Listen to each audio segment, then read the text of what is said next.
Bismillah walhamdulillah wa salillahumma wa sallim ala sayyidina Muhammad wa ala alihi wa sahbihi wa man wala thumma ba'd.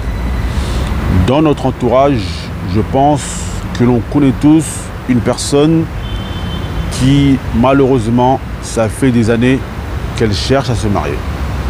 Toi par exemple qui regardes cette vidéo, il se peut que ça fait des années tu cherches à te marier et malheureusement tu ne sais pas quelle est la cause de cet échec. Pourquoi depuis de nombreuses années tu ne t'es pas encore marié.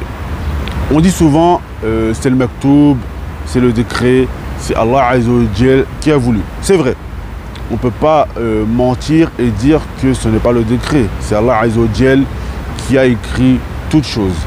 Mais également parfois, ce décret, c'est à cause de notre comportement à nous, c'est à cause malheureusement de ce que l'on génère avec nos faits et actes.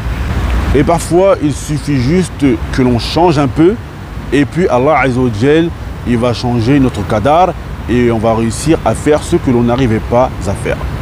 Alors je vais vous raconter une histoire qui va un peu essayer d'illustrer ce que je viens de dire. Il y a quelques années, lorsque je cherchais à me marier, je suis tombé sur une sœur.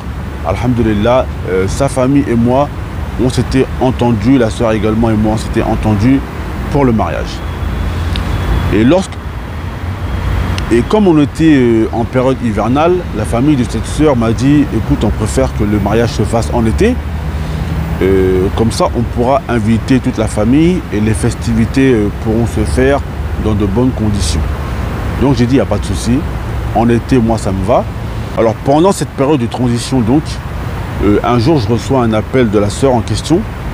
Et cette sœur me dit qu'elle a une condition avant que l'on se marie. Alors moi, de mon côté, il n'y a pas de souci. C'est tout à fait normal lorsque l'on désire se marier. Le mariage qui est normalement un contrat que l'on fait, Inch'Allah, pour le restant de notre vie. C'est tout à fait normal que lorsque l'on fait ce contrat, que l'on prenne certaines conditions et certains engagements. Alors que je suis prêt à écouter cette sœur, elle me dit, voilà, ma condition, c'est que tu m'achètes un appartement et que tu mettes cet appartement à mon nom avant que l'on se marie. Ya Rabbil Kaaba. Alors là, sans pression, je me dis, je suis estomaqué, je suis étonné, je me dis, est-ce que j'ai bien entendu? Je lui demande de répéter et elle me répète qu'elle veut que je lui achète un appartement et que je mette cet appartement à son nom. Alors là, moi, à ce moment-là, dans ma tête, je me dis, attends, je n'ai pas acheté d'appartement à mon père, ni à ma mère, ni à mes proches parents. Une femme que je connais ni d'Adam, ni d'Ève. Voilà, on a juste fait une rencontre, mais entre elle et moi, il n'y a rien du tout.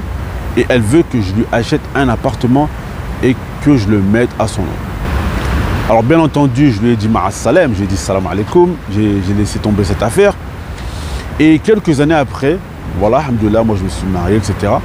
Et lorsque l'on demande et que l'on questionne est-ce que cette personne est mariée ou pas, on se rend compte que la personne n'est toujours pas mariée. Et c'est comme ça, et après que tu vois certaines personnes, lorsque tu leur demandes pourquoi tu n'es pas marié, ils te disent c'est le maktoub. Oui, c'est vrai, c'est le maktoub. Mais est-ce que dans notre vie, on fait les bons choix pour que ce maktoub soit en fonction de ce que l'on désire vraiment? Et donc par cela, mes frères et sœurs, je voulais vous faire comprendre qu'il y a des personnes qui ne sont pas mariées. Et cela, c'est malheureux, mais c'est à cause de leur complexité. Il y a des personnes, tu vas leur présenter des frères, il y a des frères, tu vas leur présenter des sœurs, et ils vont refuser tout le monde. Pourquoi? Parce qu'ils ont de la complexité et ils n'ont pas assez de flexibilité. Et c'est ainsi dans le même cas que j'ai un ami à moi, un frère un Marocain, ça fait des années qu'il cherche à se marier et depuis environ 7 ou 8 ans, malheureusement, il ne trouve pas. Alors je lui dis souvent, essaye de changer tes critères, essaye d'être plus flexible. Malheureusement, lui, il a ses critères et il est ferme dessus. C'est une chose que je respecte. Mais moi, mon conseil, c'est que, bien sûr, sur les critères religieux, ça, il ne faut pas être flexible. Si on cherche une personne qui soit voilà, investie religieusement, ça, c'est une chose sur laquelle il ne faut pas faire de concessions. Mais quant aux critères physiques et aux choses mondaines, je pense que c'est des critères sur lesquels parfois il faut savoir être flexible et pouvoir faire certaines concessions.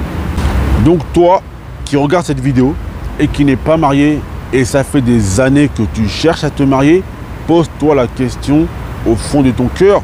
Est-ce que tu as cette complexité qui t'empêche de te marier ou est-ce que tu es une personne flexible et que voilà, c'est vraiment, est-ce que c'est vraiment le décret d'Allah Azza wa Jal qui a fait que tu te retrouves dans cette situation ou c'est malheureusement, bien sûr, le décret d'Allah Azza wa Jal, mais en quelque sorte aussi à cause de ta complexité qui fait que tu en es là où tu es. Chacun d'entre nous doit se poser la question. À la kulli hal, je demande à Allah Azza wa Jal qu'il facilite à tous ceux qui veulent se marier. Innahu waliyu zalika wal qadiru alayhi walhamdulillahi rabbil alamin.